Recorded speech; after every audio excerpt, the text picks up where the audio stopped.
Hello, everyone, and welcome to League of Josh podcast. My name is Joshua, and I'm your host. Today's episode was recorded on August 26th, 2021. Today, I sit down with Brandon Greenway, a professional volleyball player now embarking on his next adventure in the German Bundesliga. In this episode, Brandon and I discuss so many things relating to athletics and life, the benefits of sport generalization, the life-changing policy of honesty, the importance of strong support networks and loved ones, as Brandon gushes about his soon-to-be wife, Alexis, the relationship between suffering and sacrifice, what constitutes motivation, and much more. Brandon has been a top act since the day that I met him. I'm glad that even when he has been my opponent, he has also been my friend.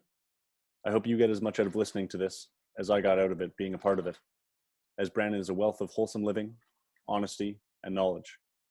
If you wish to hear more of Brandon and his podcast, 4 to 4, his social media links are in the show notes below. Thanks for listening. Enjoy. Hello, everyone. Today I'm sitting with Brandon Greenway. Brandon is a volleyball alumni of Charleston University, where he played volleyball and studied accounting and business administration. Last year, he played volleyball professionally in the Danish Liga with Visselen Volleyball Club. This coming year, he'll be returning to Europe to compete in the German Bundesliga with Bitterfield Wolfden Volleyball Club. Sticking with his passion of volleyball, Brandon runs a podcast with co-hosts Matthew Calloway and Peter Russell, where they discuss volleyball and everything athletics related. Brandon, thanks a lot for coming on, man. I really appreciate your time. Yeah, man, no problem. I appreciate you having me on. That was an incredible introduction, man. You had all the accolades. You had it all. That was impressive. Yeah, I had Dustin Watton on a few weeks ago, and I found that people that I don't talk to very often, that I don't have an ongoing relationship with, the introduction really helps to set the tone.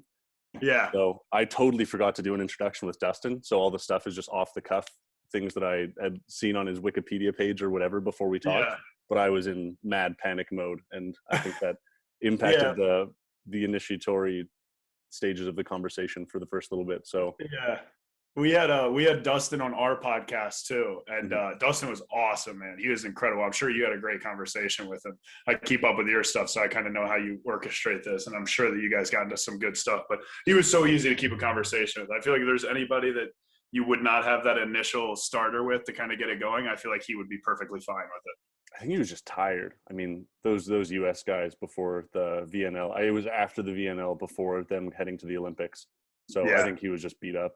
Had to be done. I mean, that's like 30-something days straight of training. It's intense. Yeah, I can't believe it. When did you get into volleyball? I know that you talk on your podcast a lot about what it's like for young kids to generalize their sporting and to be multisport athletes and the impacts of that. So were you always a volleyball kid, or were you big into soccer, all these other things? Kind of yes, kind of no. One, the soccer thing's super interesting. I think you bring that up because I have made a correlation that I stand behind, that like all really, really good volleyball players previously were good soccer players. Like everybody who I talked to that I've met that are like really good professionals or in the USA gym, it's like they all have played soccer. I think that's hilarious. I did not. I was terrible. I played like 1 year. I got like 4 red cards because I was like 7 and thought it was football. So well, I was the same, right? It's European football, American exactly. soccer. I got confused by the verbiage. Yeah, there's a language barrier. Yeah, but I got started in like 4th grade, kind of, sort of. So my sister's 8 years older than me, and when she made her high school varsity team as a freshman, and after 2 weeks after tryouts, her coach was like, "I'm moving, bye," and like left. The athletic director knew about my dad because my dad's big in sports and he coached all around the area, and asked if he wanted to do it. So my dad was our football coach at the time, American football. And he gave up coaching our football team to go do something with my sister. He had coached her like in 2nd grade basketball, but wanted something while she was in high school. And me and my brother were not happy about it. So we were like, well, we're not going to play football then. Ended up signing me up to go to the gym for his volleyball practice Monday through Friday from 4 to 6 every single day. So I kind of got trapped in there. And I would do my homework and I'd sit there and I'd shoot baskets. And then after enough foul shots and misses with a volleyball, I was like, well, I should probably just try to learn this sport. Why not pick up on it? So that's how I got started. And I was younger. I didn't start playing competitive until freshman year though. Because in Maryland, it's like impossible to find any sort of like men's volleyball, especially when I was growing up. It's growing a lot now. But when I was growing up, there was one club team in like pretty much the whole state of Maryland. Only one high school conference had it, and it was mostly guys that play lacrosse or something and look for something to do in the fall. So that's kind of how I got into it. But when I was growing up, I always thought I was going to be in the MLB. I loved baseball. My dad had not a stint, but he actually got an offer to get into the Pirates, like AAA team, I think. But he said no due to a girl who ended up not being my mom. So I guess not really worth it. But so I always had like a huge passion in my heart for baseball. So I played that all through middle school and then halfway through high school, and then it kind of ended there. What do you think the impacts were of playing so many sports? And it's funny because I see that correlation you make with soccer. I think there's some weird confound with Europeans because there were some Polish guys on the team that had never formally played soccer, but could dribble a ball better than any North American that I'd ever met. Yeah. And it's just a thing in Europe that everyone plays soccer. Everyone has their favorite soccer teams. Yeah. Everyone's They're yelling like at each other. crazy about it. Yeah. It's really funny. It's really very interesting. Yeah, my soccer skills definitely developed a little bit when I was over there. Just dribbling around in the gym before games, yeah. Because when you're in the U.S., when you're like messing around and have some free time on the volleyball court, everybody turns and starts shooting baskets and play basketball.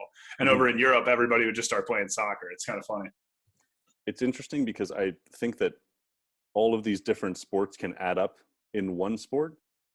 Yeah, basketball and volleyball seem to be in different fields or different areas in terms of that. But what I'm thinking about is baseball, and some of the guys with the livest arms, the fastest arm swings that I've seen in volleyball used to be baseball pitchers or baseball players. And then like you said with soccer, a lot of it's footwork. And I played a ton of lacrosse growing up. Yeah, but same thing. Like a lot of because in those sports like lacrosse and soccer, you're making crazy cuts to like change your direction. And when you're at the net in volleyball or even back row, it's the exact same thing.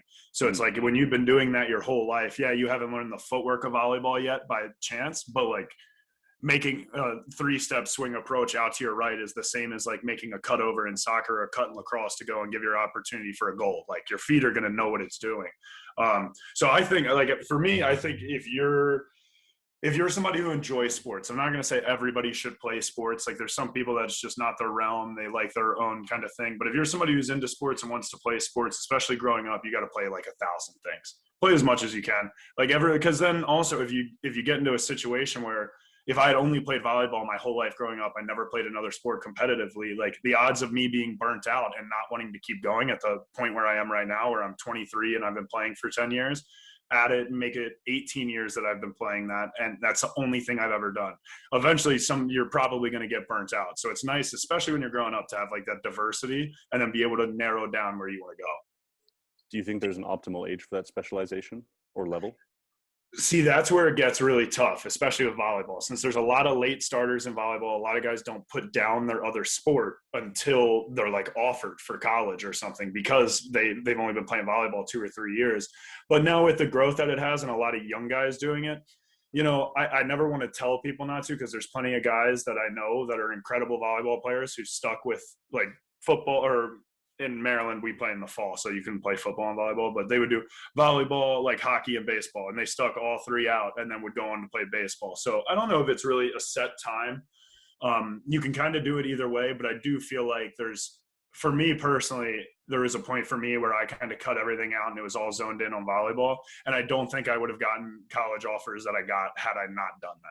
But also the correlation that I had from baseball, I was a pitcher in baseball and I played second base. I was like the worst hitting player you've ever seen. I couldn't hit worth a shit.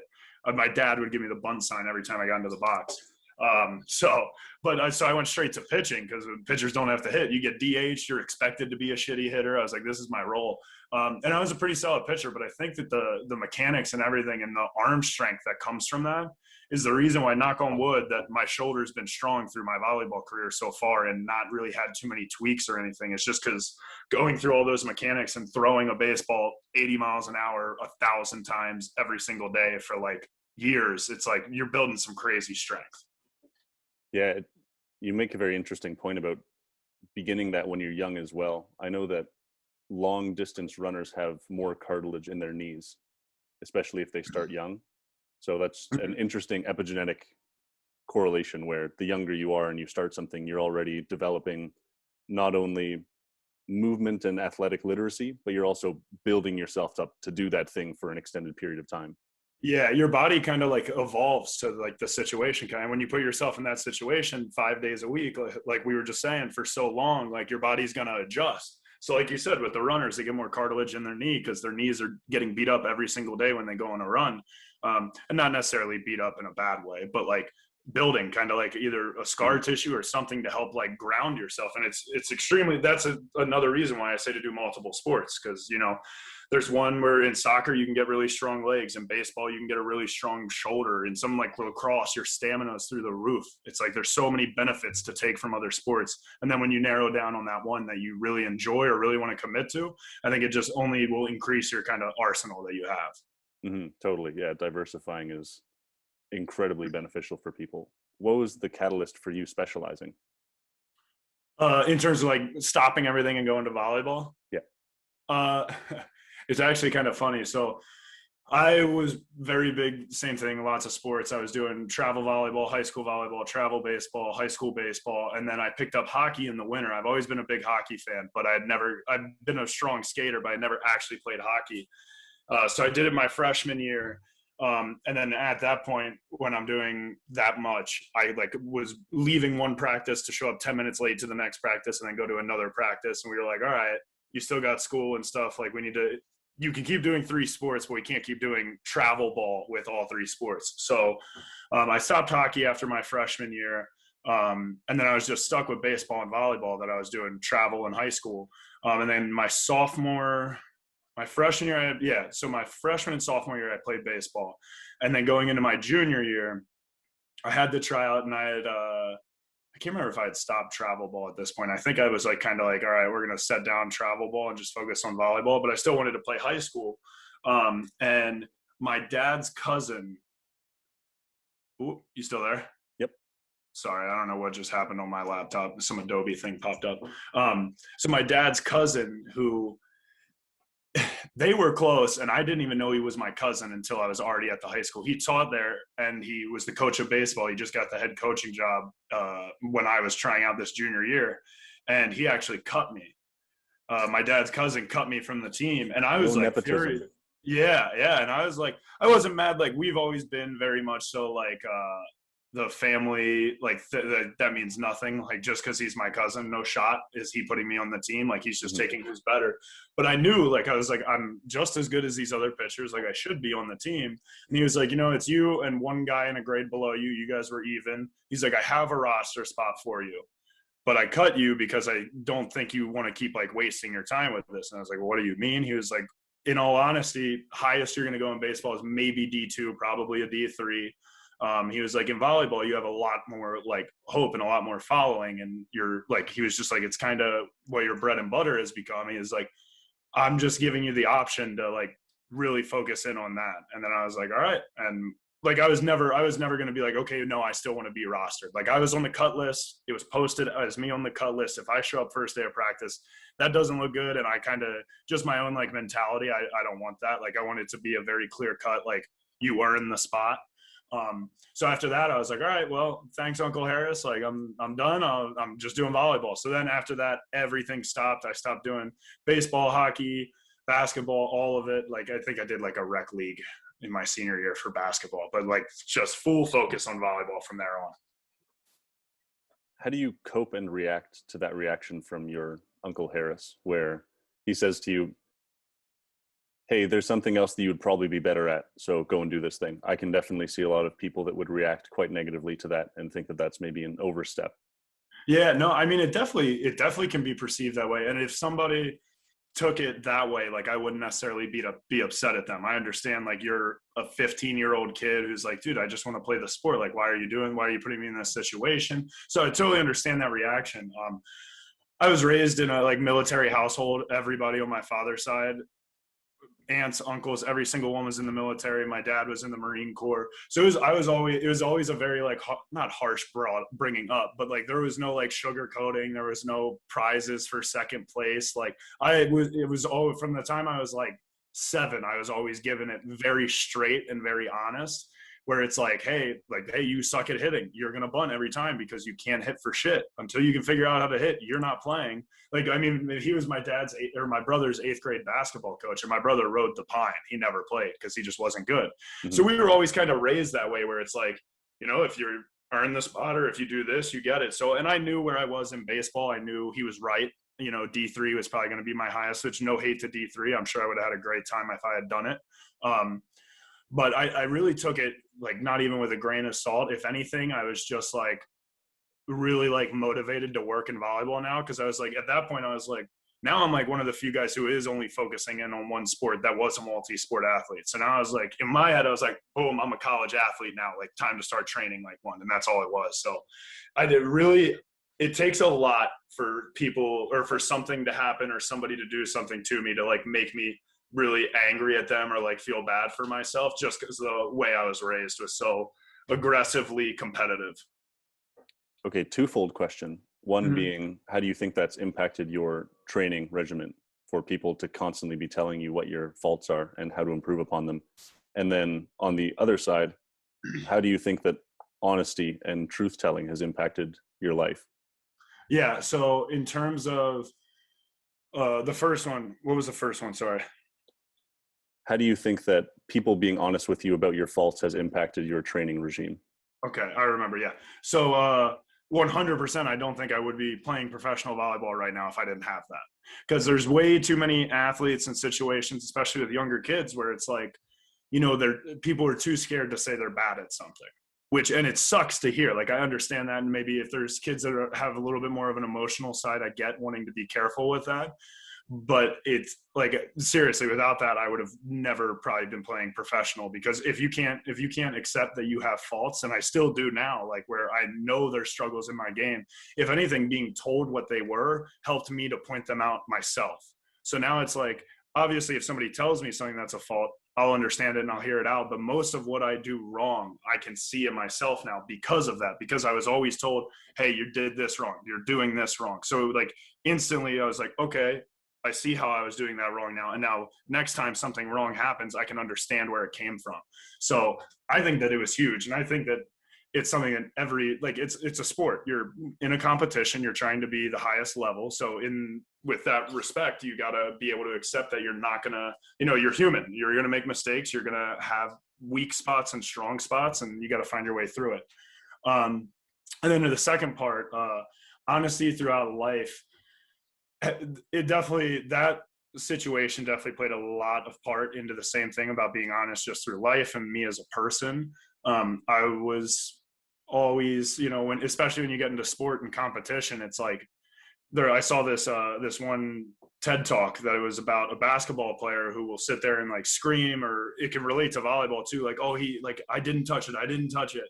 But then you're at a high level, it's like right up on that jumbo screen, they're going to replay it and they're going to know if you touched it. But just naturally in sports, you just kind of like lie like that, just out of like nature, like competitiveness. And there's this story actually of Peter Russell's dad, who absolute legend, Mr. Stu Russell. He was an incredible player at Penn State, like All-American. He's one of like the truest, most honest people I've ever seen. He was playing the Pottstown Rumble in one of the early years, a really big grass tournament in Pennsylvania. And they were in the championship, and a ball served hit the line, but typically in grass, the line will pop. And it didn't pop at all, but it 100% hit it. So it was called out.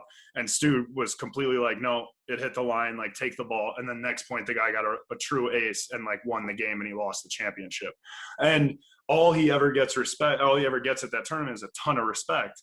Not even because of that one play, just because of the way he carries himself as an honest person. So being able to get a viewpoint of things like that, and same with my parents, they were the same way, super honest and very forward. So I just find that living life with honesty makes life a lot easier, because when you're honest with yourself and you're honest with others, it helps build a true relationship with yourself and with others. Because if you're not honest, there's nothing else to build that on. You lie once or twice in a serious matter. Of course, there's always messing around or like a little white lie here and there. But if like I can't take you seriously, or if you can't be honest with me, then how can we ever move forward from there? I've always thought of, not always, but recently not even recently, within the past few years, I've thought of lying as somewhat of a fracturing of reality, where when someone lies to you, they're creating a new reality for you and the reality that they know of for them. And the more that you lie, the more complex these realities get,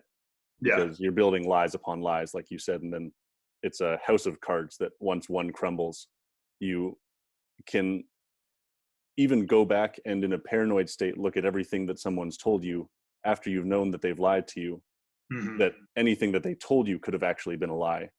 And I find that to be a very interesting psychological relationship with people, where if you lie, if you're truthful with someone, that you can take them at face value more often than not, and then you can actually seek out truth with them, because if you're both being honest with each other, you can both come from a place of ignorance, and with that you can actually come closer to some form of, call it objective truth maybe.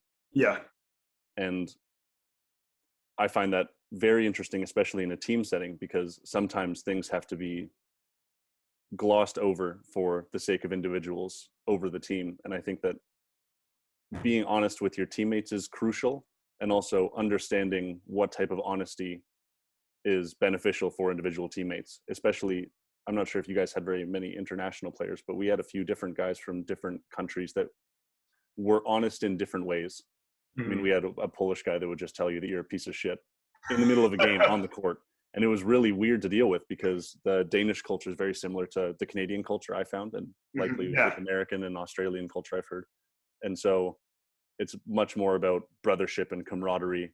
And this Polish guy would just tell you that you're a piece of shit. And I've heard that from guys in the Brazilian league as well, where they'll say, they'll just tell you that you have to be better, and they'll scream at you.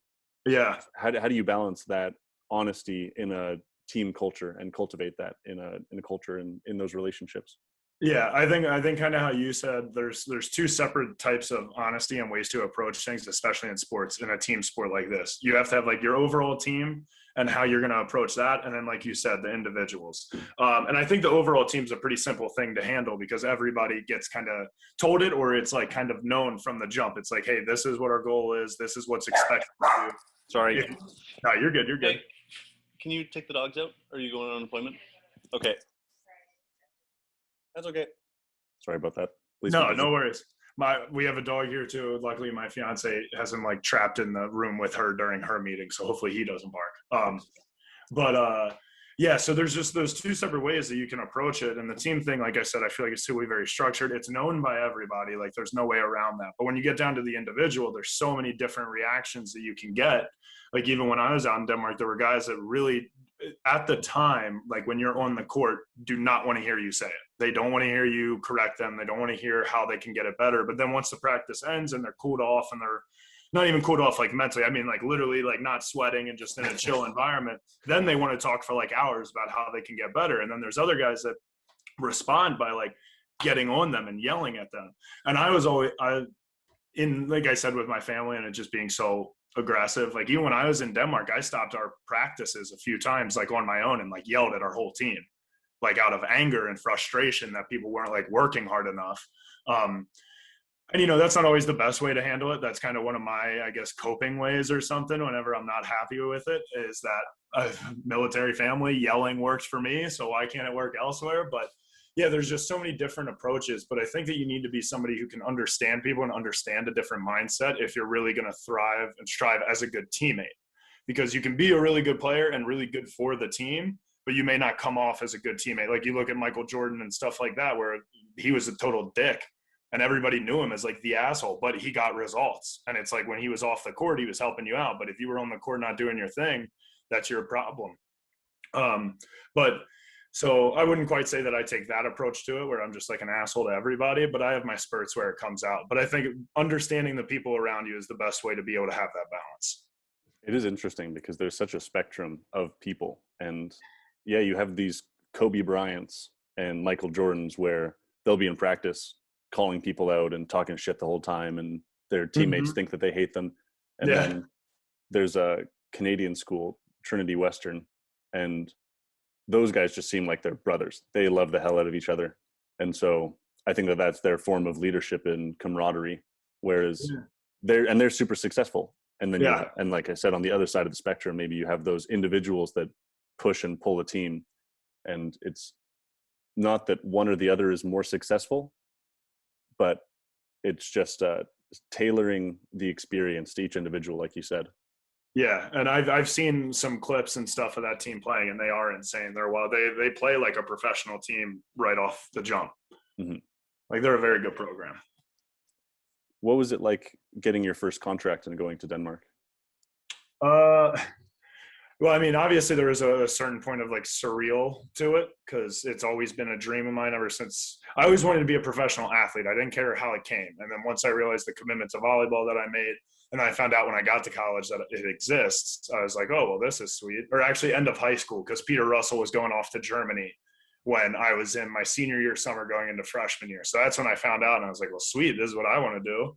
And I remember telling him, I was like, dude, I wish I could like go to Germany and just play. And now like this year I get to, so it's kind of like a cool little fun cycle. But yeah, with when I first got it, it was a certain point of being surreal and just like, man, I did it. Like all the work's paid off. But then what you don't know is that's when the work really starts, because you're now at a point where now it's your job. When you were in college, yeah, you got some scholarship, but they want you to be a good person, get good grades. When you're playing professional, it's like you play and you win and you get paid, or you play, you suck, and we're going to send you home, or like, we don't want shit to do with you. So it's a lot more harsh. But when I got it, it was awesome, because my first year out of college, I really wanted to go. I was ready. I came home and I would just work some camps and train all day. And I had some issues with my first agent, so I fired him and I signed with who I'm with now, Yarad Tomasic, and he's been amazing.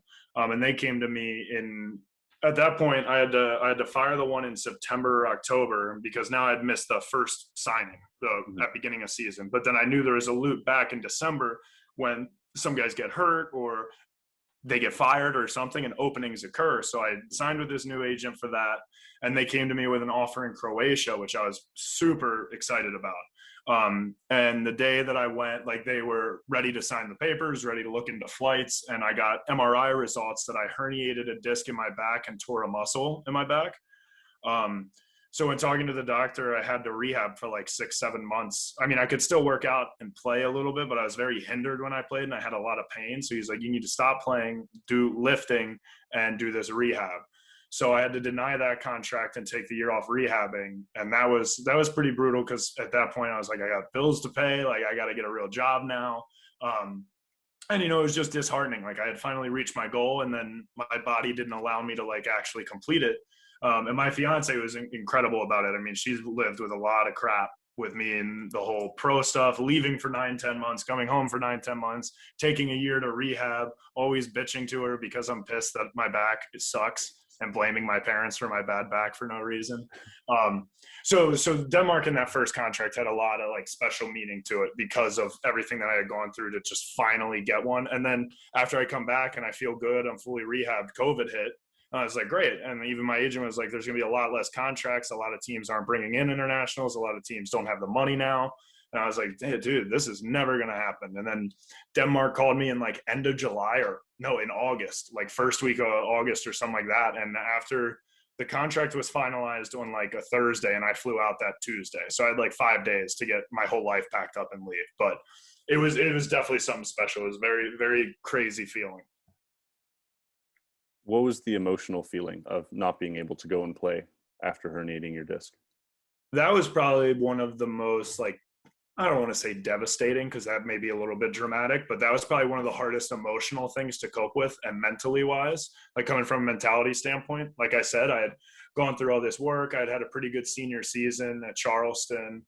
And, you know, I was feeling good. I was ready. And then to have all of that like removed, and all I wanted, like, obviously I'm doing more now, but all I ever wanted was like, just give me 1 year, one contract to play professional, and I'll be happy. Obviously that's a waterfall effect where you always want to go for more, but so getting that stripped away strictly due to something that I didn't get rehabbed properly, or I didn't treat it right, was super mentally tough. And then I was working a 9 to 5 in accounting, where I was miserable. I'm not a desk guy at all. I can never go back to a desk. Like I used to call my fiance at like lunch, I'd be like, I hope you know, whenever I get a contract and like I quit this job, I was like, this is the last time. I was like, I'm done. I was like, there's no other way. I was like, I have to get a contract this upcoming year or I'm gonna lose it. I was like, there's no doubt. And she was just like, okay, like sounds good. Like I'm ready. Let's do it. So I just going through that year was really tough mentally, but all the working out and rehabbing kind of kept me right because I was super motivated at that point. But it was a huge blow for sure, but for the better, I think. Like it tested me mentally. It showed me kind of things that I would have liked to see about myself, and I was able to see them. So it was a terrible like time, but it was worth it. What do you think the impact is of that over time? I have been trying to think more about the difference between suffering and sacrifice. And sacrifice comes from two root Latin words, and the meaning of them are one being holy and one to make. So sacrifice is to make holy. Mm-hmm. And I think that the idea of that is to supersede oneself, as holy is something that's beyond oneself or a little bit higher in terms of, if we were to take the metaphysical plane of heaven and hell, and then earth is in the middle, I think holy would be that heaven. So I think that's something that we're consistently reaching for, is something that we're making holy through sacrifice. I think that might be the connection. But also, suffering seems to be just pain for the sake of pain. And you could definitely make the David Goggins argument of anytime that you're in pain or suffering, it increases your capacity in the future to suffer. So that's something that you want to do as well. And I'm also a big David Goggins fan. I think the man's an absolute animal, and it's like unhealthy the way that he operates. But at the same time, it's like the most vicious thing ever, and nobody will ever mentally screw with him. So I love it. I love the kind of way that he operates. But yeah, I don't know, with that, I felt like there was kind of a mix of both. There was a little bit of sacrifice and definitely a whole lot of suffering. But I'd say for me, when it came down to it, during that time period that was really mentally difficult for me, it was like, there is a lot more, like suffering was a more day-to-day kind of thing where every day I was suffering through this 9 to 5. And then I was suffering when I was at my lifts because I couldn't do what I wanted to do because of my back. And then the rehab would make me feel good. But then at the end of it, I'm like, I can't believe I just went and did cat camels and held a band for 45 minutes. And this is what I've come to now. I'm like, this is ridiculous. So I'd say in like in the micro, there is a lot of suffering. But if I look over the whole 6 months in the macro, there's definitely a lot of sacrifice. And again, I've mentioned it a lot, but my fiance, I mean, she went through a ton of sacrifice for me to do this, because I was waking up at 4 a.m, going and playing in the mornings whenever my rehab was close to finish, but I was still working this 9 to 5. So I'd go and I'd play for 2.5 hours in the morning, whoever I could get to come out to the gym with me or me by myself. I'd come home, shower, work 9 to 5. Then when I got off at 5 and most of the time 6, I would go and COVID was in the midst, so I didn't have a weight room, but I had some free weights and other things. So I would go and do like an 1.5 hour workout, like upstairs. And by then it's already 8 o'clock. She made dinner and I'm like, well, now I got to eat and go to bed because I got to be up at 4. So there is just a lot of things to go through. And I think that's where a lot of the sacrifice came, was the time. The kind of mental state of going through it was even a sacrifice in itself. Like, honestly, it's kind of a weird thing to say, but it was a sacrifice of a lot of happiness too. Like a lot of the things that I really enjoyed doing, I couldn't do anymore because I was sacrificing it to be able to get to where I am. So that was a weird balance. But like I said, in the micro, a lot of suffering. In the macro, a lot of sacrifice. It's interesting what sacrifices. It seems to be the prolongment of some kind of suffering and desire to say no to momentary pleasure for long-term gain. Yep, exactly. That's what I think a lot of people that don't make it to that higher level, or especially in volleyball, where it's, it's not easy, don't get me wrong, but like there's a lot of opportunity to find yourself overseas or in like a league. Again, not even close to easy, but there's a lot of those people that, like you said, they get that opportunity where it's like, well, I have 3 hours of a gym open tonight that I could go and like get reps and play a little bit, but my buddy wants me to like come to his house and like drink an 18 pack. And it's like 90% of the time they're going to take that because that sounds way better than going to like a hot ass gym and sweating. But the people that end up, all right, yeah, my bad. I don't know what was going on. No, you're all good. Like 60% when we started, and then it died at like 16. And I don't know, this thing's like 6 years old and it's just been a pain in the ass. But that sounds like my old iPhone. Yeah, I've had that issue too. Me and technology do not get along. ever. Here we're talking a little bit about the would-be's and the pros and the difference between those people in terms of mindset. Yeah. So like we were saying, it's just kind of that difference between you going in and doing the extra work versus you not. And then you also, it flashes back to that being able to point out faults. Like there's a lot of guys that I know that grind and work super hard, work out all the time, but then they get in the gym and they want to practice their 5-foot bounce ball up to the ceiling, and they'll hit 1,000 of those instead of learning how to hit a cut shot or a deep corner. And then when they get into the game, they just get shithoused 15 times in a row because all the training they've been doing has been for hitting lines. Mm-hmm. So it's like there's a difference in that too. But I'd say as long as you can get them to turn that mentality to finding their faults and improving on it, they can make their way. But I think the people that just will always pick to go out and do something fun over going and training, that it's never going to happen for them. Just because it's like, if you don't, it's the same thing with the class. Like if you don't do your homework, if you don't put in the work, you're not going to get a good grade. And if you don't ever do that, you're never going to make any progress. I want you to have the opportunity to gas your fiance up a little bit. What's it like to have someone as supportive as she is? And where did you guys meet and how did that relationship develop? Oh, well, I appreciate that. And she will too. I told her she was doing this and she watches some of your stuff too. So she'll be excited. Oh, interesting.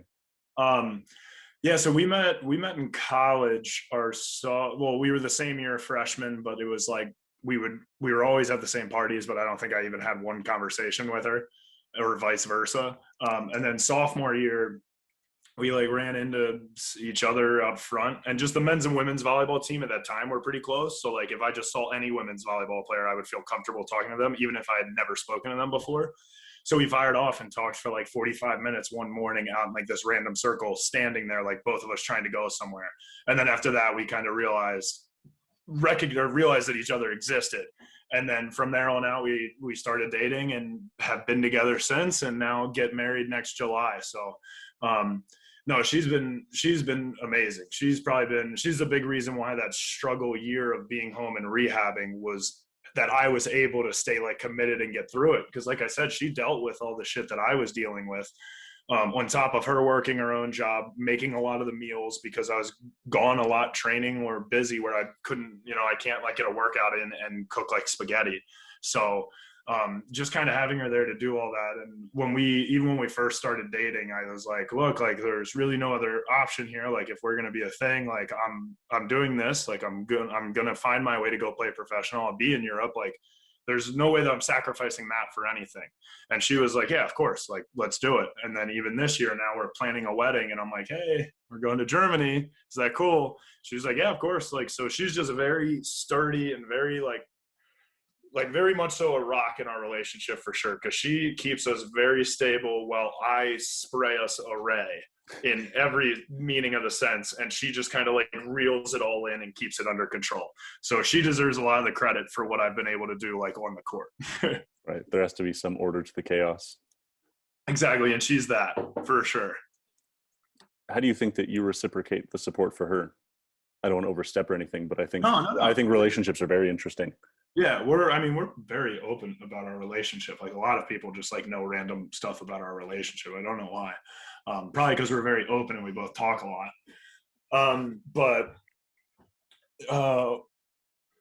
For me personally, so like she's really big into like the love languages kind of thing and knowing her love language. I've never really been into that. Like the signs and all the other stuff has never been my speed. Mm-hmm. But she like, so when she's told me what hers are and like what she likes, like acts of kindness or whatever this is. So, like whenever I could, I would try to like bring home flowers or pick her up a coffee or do something like that. I make sure to like verbally reinforce a lot, like how much I appreciate her help and all she's doing.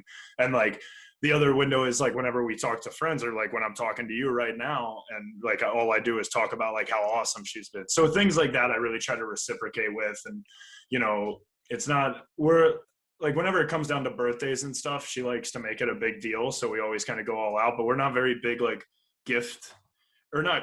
She's a huge gift giver, but we're not like people that were like, oh, we have to spend like $2,000 on Christmas for each other. It's like more with us. It's kind of like the way that we interact with each other. And especially with the time spent apart when I was in Denmark, just the ability for her to come out for Christmas and me be able to like sit down and have breakfast with her was like the nicest thing ever. And whenever we do things together, such as like have dinner, just the two of us or something, we're very like engaged with each other, and we make it a point to, because of how much time we spent apart. Because she also did her master's in London, where she was gone for a whole year, and I was back home playing in the States. So we had a lot of time apart during our relationship.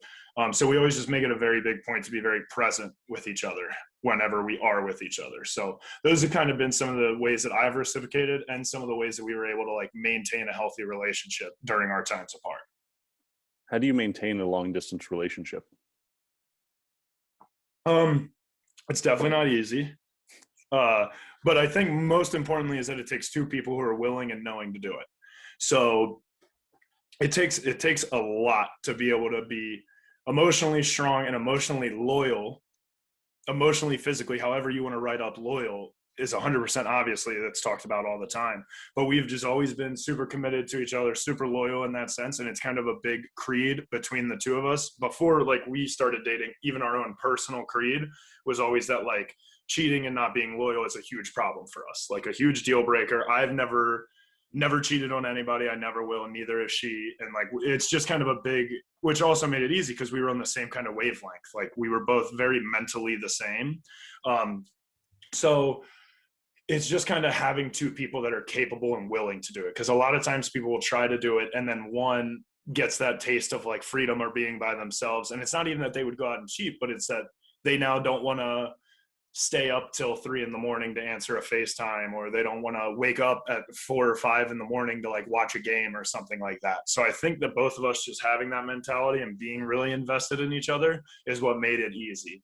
Because I mean, even when I was over there, we weren't able to talk very often. We would always get at least one FaceTime a day, but sometimes it was for 2 minutes in between our meeting, and then we would just message. But as I said, I'm shit with technology, so me responding to a text message, like you're lucky that we did this so quick to the time you messaged me, because there is a whole nother like realm where this turns out that I read that text like 6 months from now, and then we do.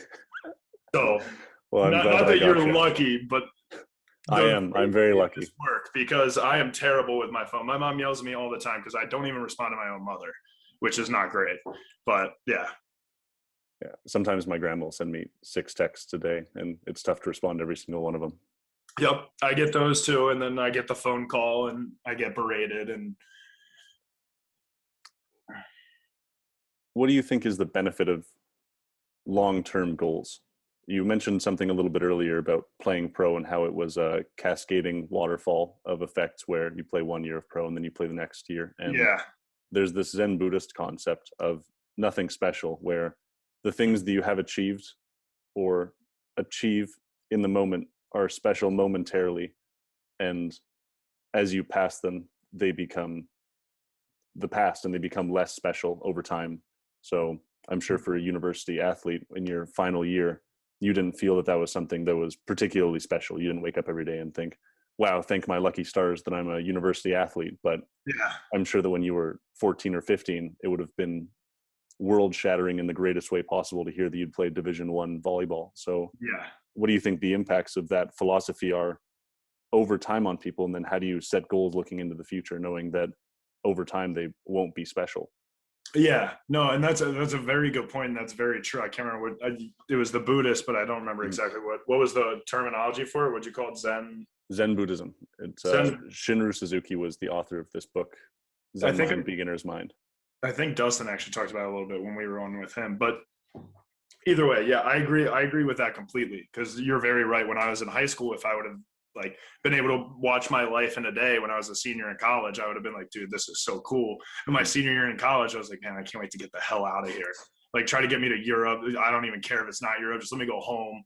Like, and that is a very big, realistic thing that occurs. And I feel like a lot of people get so caught up in it. But I think that the like crutch to that whole thing, and what holds that whole ideal together, that like where I'm at is not far enough, is other people's opinions. I think that's what causes a lot of people nowadays, especially in sports, because it's like, when I was 15, that was the biggest thing that I could have done, is to make it to college and play Division I. And then it's like, why is that not successful now at that point? Well, it's because whenever you're out there and you're in the world, and there's many other people, especially with social media nowadays, everybody's watching everything you do. So it's like, okay, well, now I got to this point, but now nobody's really impressed by it. So let me like take that next step. So when it comes to sort of setting long-term goals, I think the set of a long-term goal is easy. People always have their dream and you feel like you have a lot of time to get it done. But then people, again, like we talked about the micro and the macro of like, this isn't sacrifice. Well, it's still sacrifice, but the micro and the macro, it's like, yeah, but that 100 and whatever days from now when you have to be at that goal, if you don't do the 1 hour of work like today, then you're setting yourself back and now making this a short-term goal that's really hard to reach. So I think the setting of a long-term goal is very simple and easy. Executing it is obviously difficult. I mean, you're in the same boat. You were playing overseas. You know how it is to aim for something, or to even university, whatever, to be able to shoot for a goal and reach such a high level. It takes a ton of work. And whenever you get to the point of working towards that goal and trying to figure out your mindset and how to get it done, it's just not something that is really, and there's no clean cut way to do it. And every way that people do it is completely different. Like the way that I got overseas is probably way different than the way you did, or the way different than Dustin did, or anybody else. So it's just kind of a hard battle if it's not something you truly want. But the whole Zen thing about when you get there, it's never enough, which is very true. Like, because once you get there, it's not surreal anymore. It's not, well, surreal is not the right term, but it's not this like big dream anymore. It's like, okay, well, now I'm here. It's like when I got to Denmark, I was like, dude, I can't wait. This is gonna be sick. I'm going to Europe. And then I get there and like I realized there's no AC in any part of like Denmark. Like gas is astronomical, tax is wild. I'm like, this is not the dream I saw when I was playing in Europe. But of course it still was, because like I was getting paid to go to a gym and play a sport every day, so I loved it. But it's like whenever you get the realities of that, because no like dream thing that occurs that occurs in real life will actually have that dream like epicenter like people think it does. So I think that being able to ignore the opinions of others is what helps you determine when and where is good enough for you, because too many people get too much influence. And even I had it when I was in college, or even in Denmark. Like I loved Denmark. It was a competitive league. The players in it were really good, so it was a fun competition. But in my head I was like, well, I want to try to get to like the next big league. And then it's like, well, when is it enough? When do you cut it off? So I've always made it a very big purpose that if you're not somebody who I'm like influenced by on the daily in terms of a personal relationship, like my fiance or my parents, like then your opinion of what I've accomplished means absolutely nothing.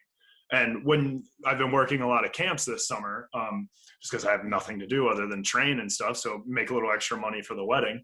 And when you get in a gym with an 8-year-old dude that hears that you're a professional volleyball player, it either is like the world to them and you're the coolest thing ever, or like they will viciously berate you and like make you feel like you're nothing. Like, and I'm like, this is kind of like exactly what I'm looking at, is these two different parallels. And I'm like, and guess what? That 8-year-old that roasted me for like being too short or being like ugly and that there's no way you could be a pro. I'm like, you're probably right, but like, dude, like it's just like, why would it, and not the 8-year-old, because obviously that's just an 8-year-old, but in real life you get people from your high school that you subconsciously think are just judging your whole life. People don't care about other people like that much. I don't think people realize, like they do care like in terms of how you're doing and that you're well off, but like I scroll through Instagram all the time and like I love to see when people are doing well. I always comment, I always do something, I always try to hype them up on my story or something. But at the end of the day, it's like if I didn't see that post, I'd have no idea what's going on, or like anything like that. So I think the ability to set aside people's opinions is what's going to help you set a long-term goal and also know when it's time to be done.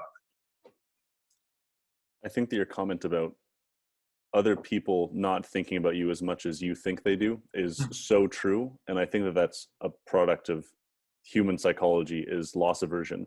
I think that ties into the idea of nothing special as well. It's a lot worse to lose something than it is to gain something for people.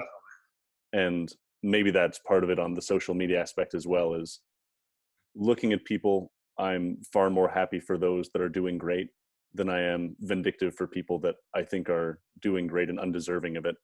Oh yeah. Like for the most part, I just don't really care about what people are doing, even if it's people that I don't necessarily like or agree with.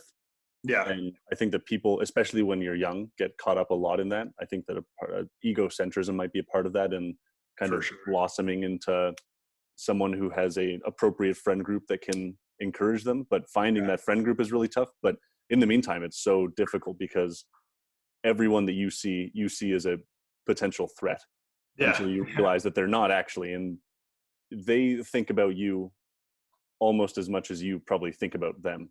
A lot of the time, or maybe if it's someone that you think really hates you, they're probably thinking about you as much as the next person that thinks that you hate them that you haven't thought about in 4 years.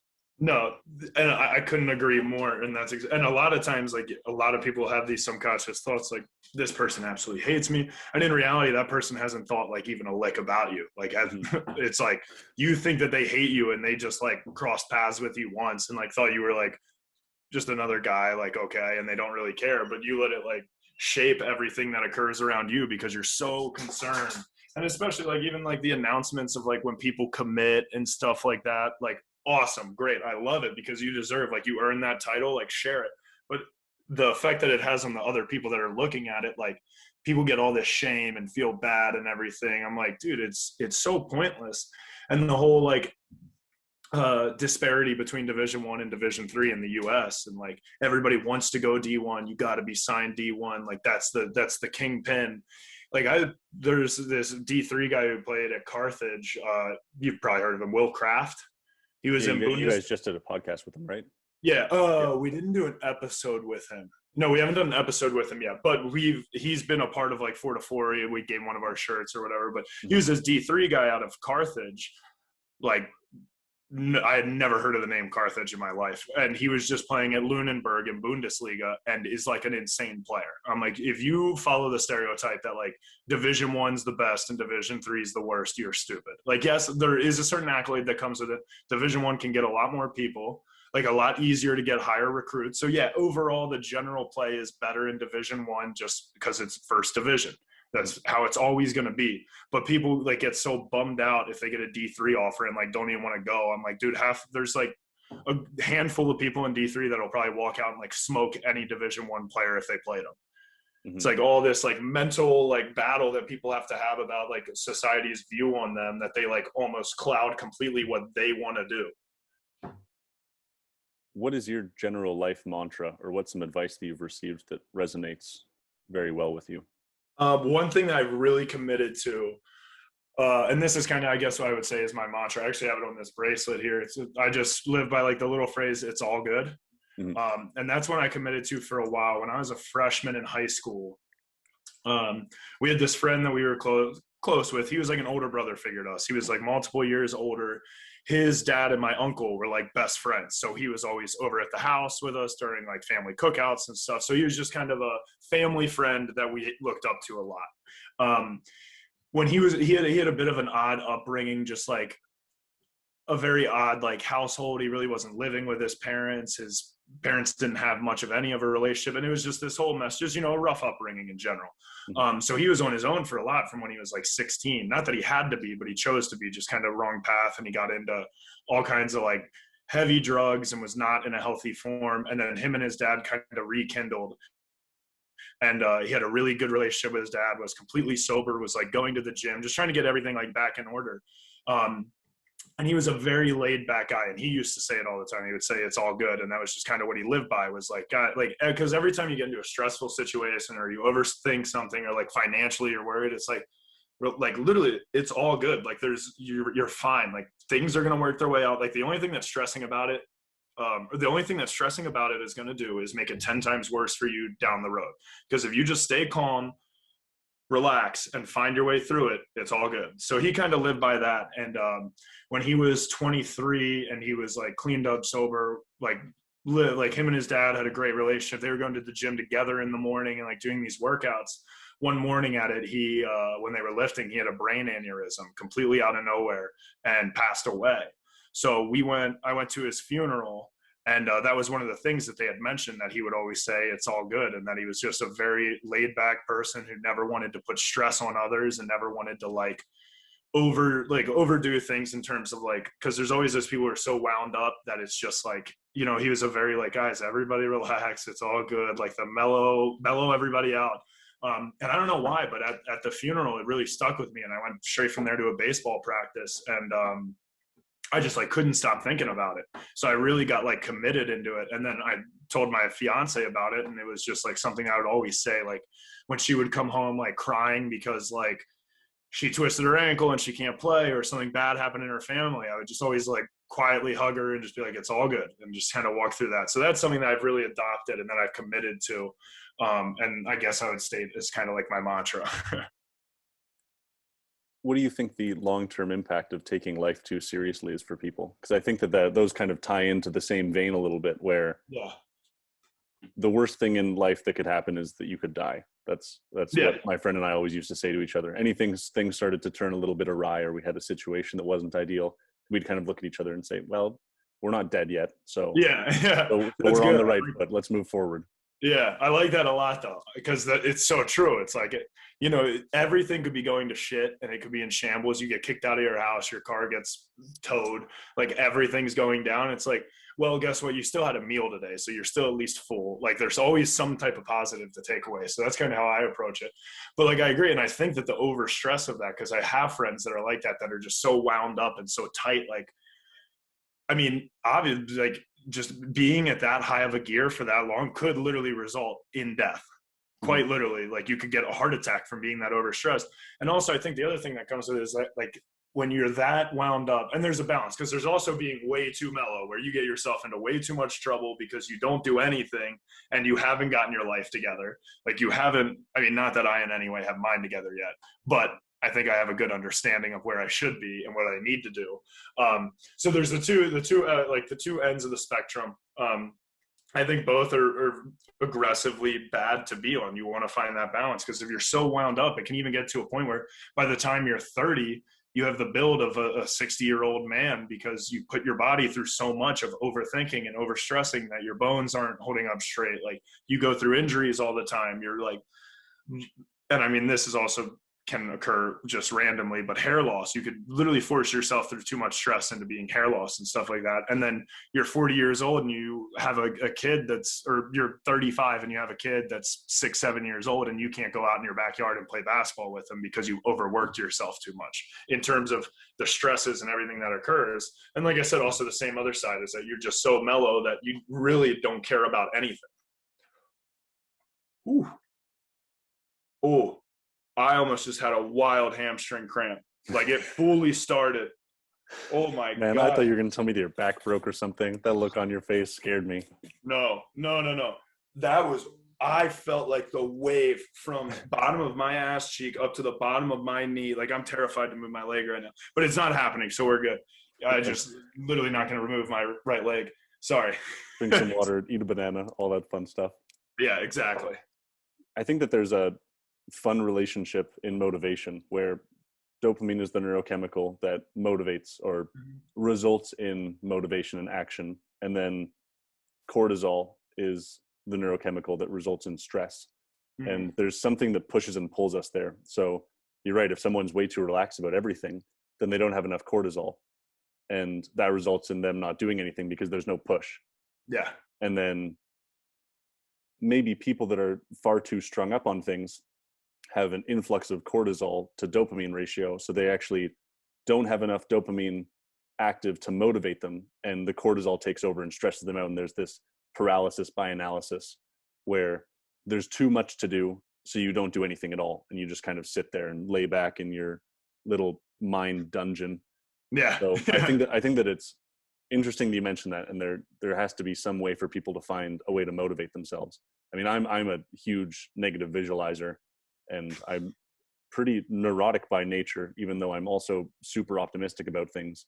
So anytime that anything happens, I'm normally thinking about the worst case scenario and what could be the worst case. Every now and then I'll sleep on the floor because I have to remind myself that I've slept on the floor before, and I need to be prepared to sleep on the floor again.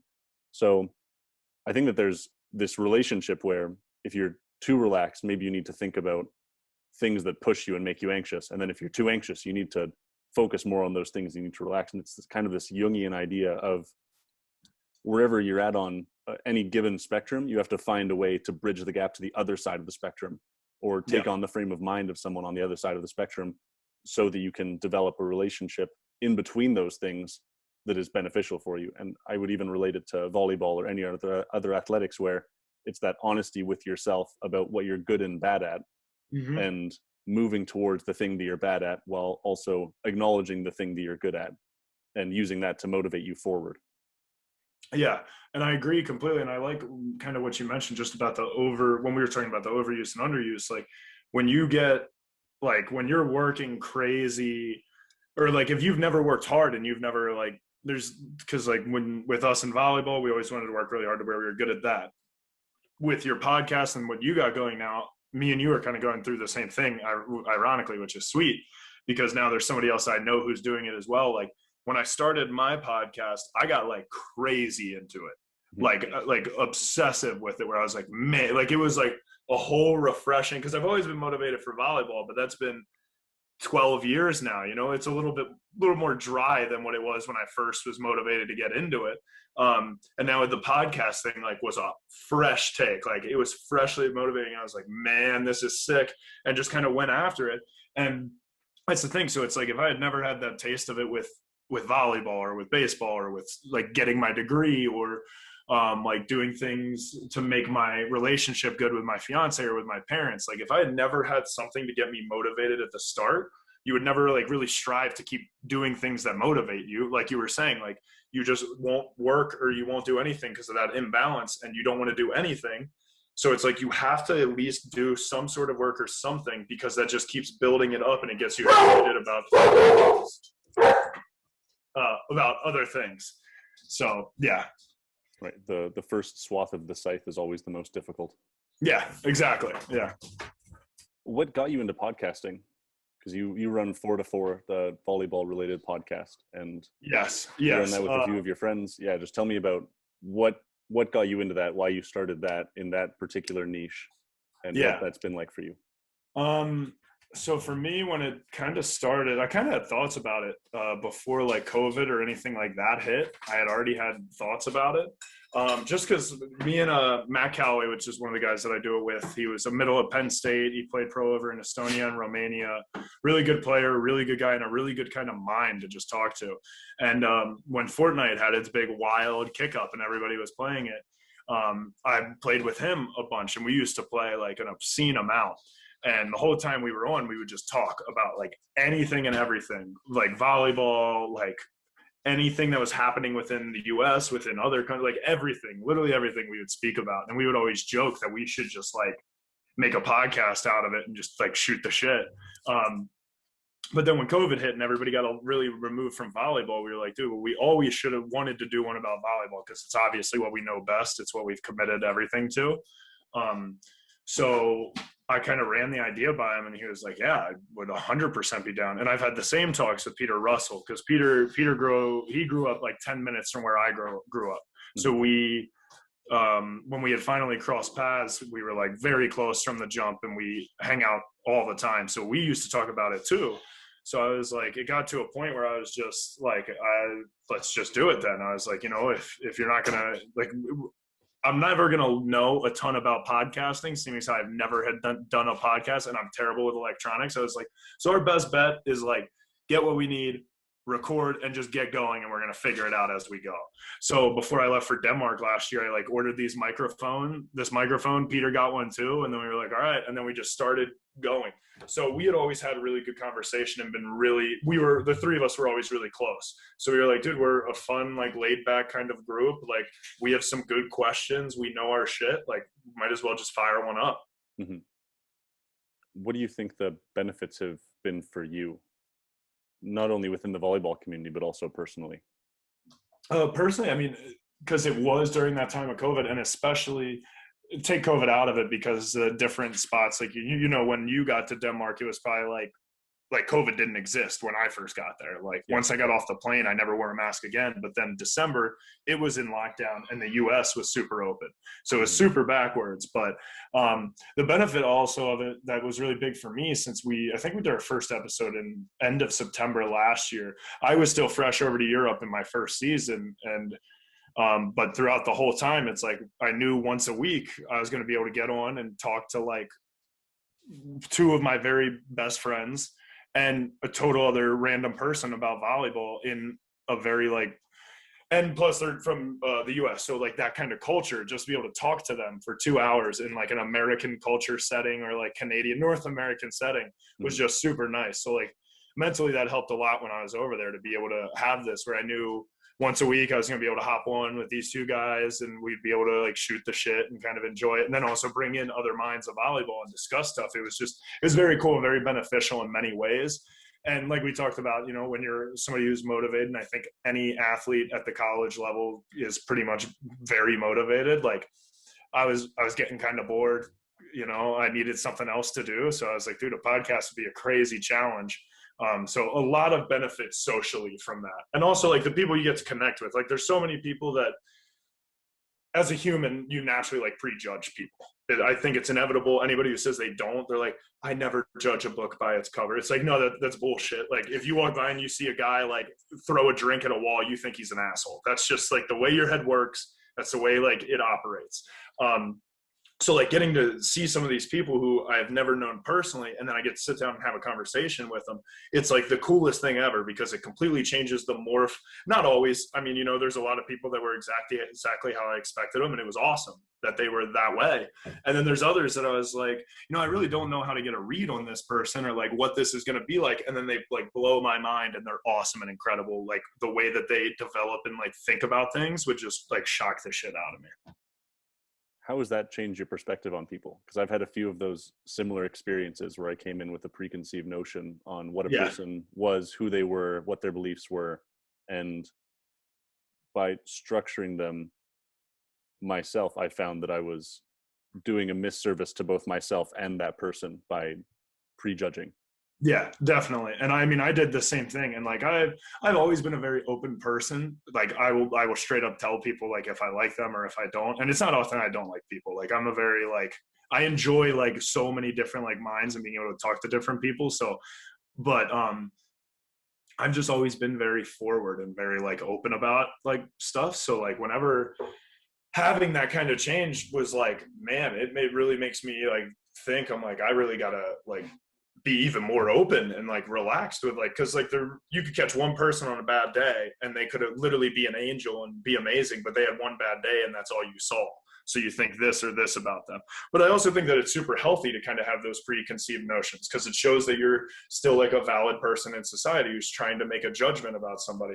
Now, just straight up judging somebody isn't great. And I think that the people who are like, they did something bad to me the first time I met them, I never want to like, I don't want to give them the time of day. It's like that. See, that I think is stupid. I think it's normal to have a preconceived notion. I think it's almost healthy, because you're making an analysis of somebody. You're trying to understand them. You're trying to put in effort to know who they are or understand something about them. And then whenever you, like I said, when you make that first assumption, you're too rock solid. That's when you kill yourself. I think that you need to, if you have that preconceived notion, to then take time to be able to see if it's accurate or not, or to get like more in depth with it. Yeah. I was on a podcast a couple of weeks ago and we were talking about prejudice, and my idea was that prejudice is inherent and we can't get rid of it at all. And prejudice is in that exact idea of judging someone before you actually meet them. And the example that I gave of a appropriate prejudice was when I was growing up, I think I was getting to about 16 to 18 in that range, where at night I would just go for a walk on my own at night. And I loved walking around at night. It was very quiet, and that was just what I needed. And I realized over time, as I got older and therefore larger, was that girls would cross the street and then cross back after they'd passed me. And I thought, well, that kind of sucked. I actually stopped walking at night because I felt so bad that I was scaring people.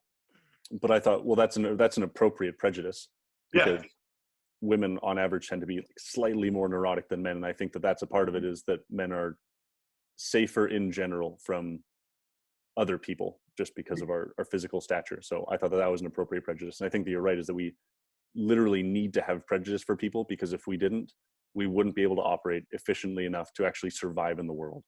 Yeah, exactly. And that is a very good example, because it's very accurate. And the girl probably means no harm by it, and if she were to see you, it would be totally normal or whatever, but it's just out of safety. It's the same thing, like if you, to a really simple term, and this is much of an extreme, but if you had no experience in the real world and you did not make any type of prejudice or any type of an assumption, and you had seen a gun shot off and you see a guy with a gun pointed at you, it's a pretty safe bet to say he's probably going to shoot you. Let me get the hell out of the way. Like, that guy's dangerous. That is a bad man. Let me move. It's like I said, the most extreme form. But if you have none of that, like, you're now not walking anymore. So like you said, but yeah, again, there's also that balance that comes in every single time you do anything, where it's like, you need that prejudice, but you need to be able to, one, change from it if it's appropriate, and two, not over prejudice something. Like, so many people get so locked in on that prejudice or whatever, that it's not an appropriate prejudice, or not like good or healthy for society or anybody involved. I think the prejudice has the potential consequence of turning ideological very quickly, where it's something that is all encompassing of whatever group or issue that you're looking at. And I even experienced it the other day. I was in the Muay Thai gym, and this guy came in and he had a gun in a holster. And I'm a Canadian.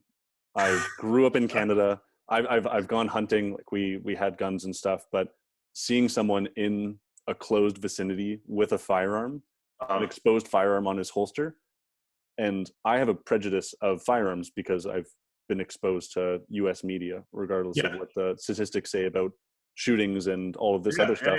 It's just this immediate reaction that I had, where I felt myself get anxious, and I was like looking for exits, trying to figure out what I was going to do next. And it was interesting because this guy just had this huge smile on his face, and anytime our instructor was talking, he was nodding, he had his arms crossed, and he was like, oh yeah. And it was just this prejudice that, as you said, you have to be relatively fluid with your prejudice to be as effective as a prejudice can be, because you need to start somewhere and then be able to move fluidly throughout that opinion. Yeah. And see, that's a very appropriate one. Like, you were from Canada, where it's not common to carry it. You had seen the news postings about all the stuff going on in the US, and now you're in the US and you see a guy walk in with a gun. Like, 2 and 2 equals 4. So in your anxious mind, it's like, okay, well, this guy's about to shoot up everybody, like, common sense. And like I said, I was in a military family, so I've had guns around our household my whole life. And I'm like, I mean, I'm not necessarily comfortable if some stranger walks in with a gun, but like, I understand it. And being from the US, and my grandfather had his license to carry, so he would carry around. So it was a little bit more common for me. But it's like you said, it's like, yeah, that wasn't the way that you were kind of shaped. So that's a fair prejudice that you're going to have to lay down for your own safety and own, like, simple knowledge of, like, hey, this is probably not a great situation. Where do you see your personal goals going with regard to volleyball, the podcast, and post athletic life? That's a really good question. So in terms of goals, obviously, in terms of playing goals, like currently, which will still progress each year or whatever, is always just to keep moving up in leagues, keep getting to a bigger stage or a bigger salary or whatever it is for that year. Nothing special. Yeah, nothing nothing out of the ordinary. So those, and I mean, again, those are obvious goals, so that's not even something, that really needs to be talked into. But in terms of the podcast, I wanted to just kind of go as long as we can keep it going. Like, I mean, I would love to be like 60 years old still doing that podcast and still shooting it around with Pete and Callaway. And I still have to cut this up, actually, and it's killing me. I'm doing all the editing for our stuff because Peter and Callaway are even worse on electronics than me. And Callaway is like, works crazy hours. Peter just moved to your neck of the woods. Peter's out in Arizona. Oh, really? Yeah, he just moved out there. He took an assistant coaching job at Grand Canyon. Oh, sweet. Yeah. So yeah, I'll connect you with him or something. And I mean, he just moved out there, so he doesn't know much of anybody. You guys can maybe link up or play or something. I don't know, but I'll give you his number for sure. Sounds good.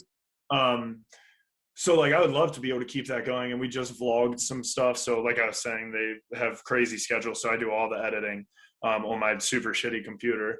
And so I'm like, we did a vlog out in Wapaka. We do like these Top 4 Tuesdays things, and we're trying to find our other ways to branch out, because we also want to make this into some sort of form of like a business where we're selling merch and all this other different type of stuff. Like, the purpose and goal of our podcast was never to make money off of it, but it was also like, well, if we get the platform where it's something that people want, like if they want to buy a shirt, like we would love to sell a shirt, like why not?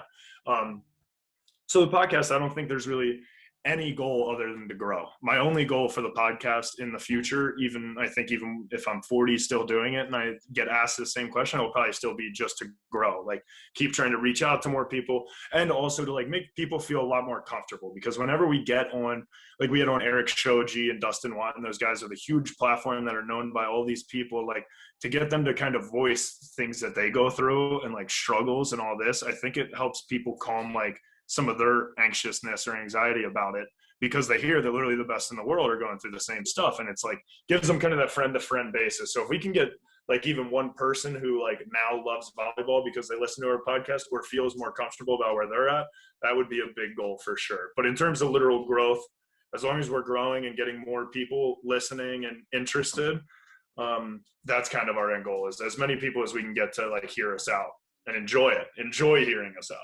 Yeah, absolutely. Where can people find the podcast? So we're on Spotify and Apple Music.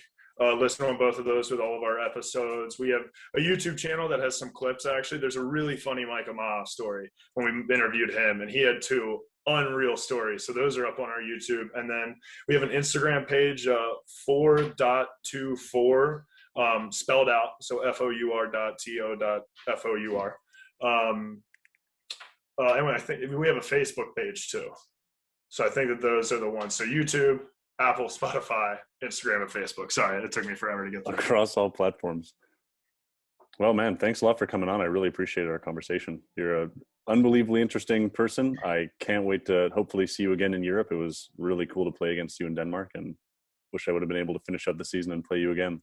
Yeah, I know, man. And for sure, thank you so much for having me on. This thing was incredible. I've always watched it and I really enjoyed it.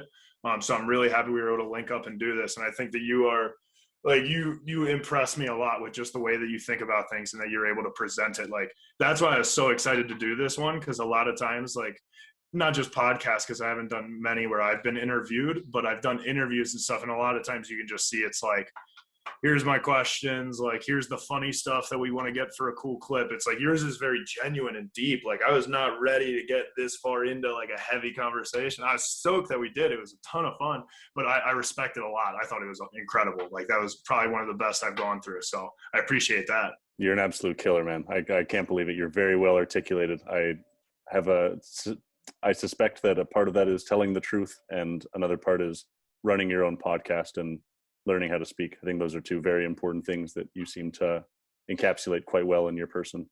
For sure. And I agree completely. Those are definitely 2 big goals of mine. So I'm glad that you noticed them.